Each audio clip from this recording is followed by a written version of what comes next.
গণতন্ত্রকে আমরা স্বাধীনতাকে 2024 সালে 71 সালে অর্জিত স্বাধীনতাকে 2024 সালে রক্ষা করেছে আমাদের ভাই বোনেরা, জীবন দিয়েছে।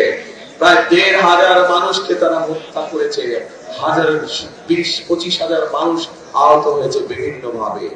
এই স্বাধীনতাকে আমাদের অর্থবহ করতে হবে। অর্থবহ করতে হলে আমরা চাই এই বাংলাদেশকে এমন একটি দেশ রূপে গড়ে তুলতে যেখানে সব ধর্মের মানুষ আমরা নিরাপদে থাকবো, শান্তিতে থাকবো। তাই যদি করতে হয় আমাদেরকে ঐক্যবদ্ধ থাকতে হবে। পারবেন আপনারা ঐক্যবদ্ধ থাকতে? ইনশাআল্লাহ। আসুন এবার ভোট তো দিবেন 12 তারিখে, দিবেন না? কখন যাবেন ভোট দিতে? সকালে গেলে হবে না। সব ভোট কেন্দ্রে, যার যার এলাকার ভোট কেন্দ্রে ফজরের জামাত আদায় করবেন ভোট কেন্দ্রের সামনে। পারবেন? তাহাজ্জুদের সময় উঠতে হবে এইবার। পারবেন? কারণ অনেক ষড়যন্ত্র হচ্ছে এই ভোটকে। ওই এর আগে যেরকম তথাকথিত ভোট এসল, আমুন নির্বাচন হয়েছিল, নিশিরাজের নির্বাচন হয়েছিল, এবারও ভোট নিয়ে কিন্তু ষড়যন্ত্র হচ্ছে। পত্রিকার পাতায় খবর এসেছে, বিভিন্ন সোশ্যাল মিডিয়াতে খবর এসেছে, দেখেছেন না? বিদেশে আমাদের যে ভাইরা আছে, যারা প্রবাসীরা আছে, তাদের জন্য যে ব্যালট পেপার পাঠানো হয়েছে, কিভাবে একটা দল সেই ব্যালট পেপারকে দখল করেছে, দেখেছেন এই সংবাদ?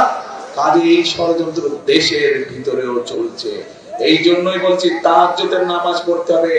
ভোর রাতে উঠে তাহাজ্জুদের নামাজ পড়বেন, তারপরে ঘর থেকে বের হবেন, যার যার ভোট কেন্দ্রে গিয়ে ওইখানে দাঁড়িয়ে ওখানে ফজরের জামাতে নামাজ আদায় করতে হবে। পারবেন?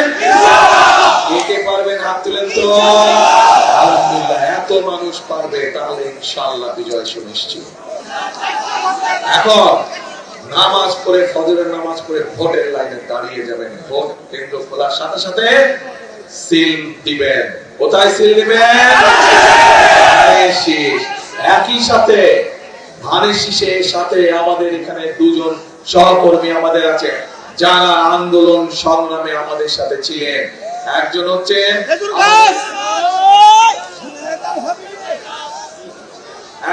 খেজুর গাছ আমাদের, আরেকজন হচ্ছে মাতাল আমাদের সাকি সাহেব। এনারা দুইজন আমাদের সাথে ছিলেন, আমাদের সাথে আন্দোলনে ছিলেন, সংগ্রামে ছিলেন। কাজেই বিএনপি হিসাবে ধানের শীষ হিসেবে ধানের শীষের সহকর্মী ওনারা, ধানের শীষের ভাই ওনারা। কাজেই ধানের শীষের যত নেতা কর্মী আছে, ধানের শীষের যত ভাইরা আছে, তাদের সকলের দায়িত্ব হচ্ছে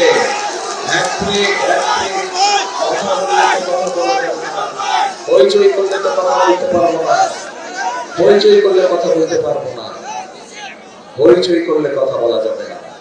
বসে থাকবো। একই সাথে ধানের শীষের প্রার্থীরা তো আছেন, এই যে দেখলেন আপনারা।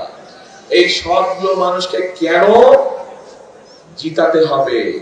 ধানের শীষ সহ আমাদের খেজুর গাছ সহ মাতাল, তাদেরকে কেন জিতাতে হবে? কারণ এই মানুষগুলো আন্দোলনে ছিল, এই মানুষগুলোর অবদান আছে। এই যে আজকে ভোটের অধিকার প্রতিষ্ঠিত হয়েছে, কথা বলার অধিকার প্রতিষ্ঠিত হয়েছে দেশের মানুষের, এই মানুষগুলো সেদিন আপনাদের সাথে ছিল, এই মানুষগুলো আমাদের সাথে ছিল, এই মানুষগুলো দেশের গণতান্ত্রিকামী মানুষের সাথে তারা রাজপথে ছিল, রাজপথে সংগ্রাম করেছিল। এই জন্যই আমাদের বিএনপি ধানের শীষের দায়িত্ব হচ্ছে তাদেরকে জিতিয়ে আনা এবং একই সাথে সরকার গঠনের মাধ্যমে এই যে বিগত 15 বছর ধরে জনগণের অর্থ সম্পদ লুটপাট হয়েছে, বিদেশে পাচার হয়েছে, এই যে রাস্তা দিয়ে আসার সময়, সিলেট থেকে আসার সময় আমি দেখেছি রাস্তার সে কি দুরবস্থা। এবং বিভিন্ন ভাবে আমি আমার প্রার্থীদেরকে জিজ্ঞেস করেছি, ওনাদের বক্তব্য অনুযায়ী ব্রাহ্মণবাড়িয়া জেলার বিভিন্ন উপজেলায়, বিভিন্ন থানা, ইউনিয়নের রাস্তাঘাট সব ভেঙে চুরে নষ্ট হয়ে গেছে। এই রাস্তা চলাচল কে করে? আপনারা করেন না? কাজে এই রাস্তা যদি ভালো থাকে, উপকার কার হবে? মানুষের উপকার হবে। কাজে এই মানুষগুলোকে যদি ভোট দিয়ে আপনারা জিতাতে পারেন এবং আল্লাহর রহমতে ইনশাআল্লাহ বিএনপি সরকার গঠন করলে সেই রাস্তাগুলো আবার আগের মতন সুন্দরভাবে তৈরি হবে।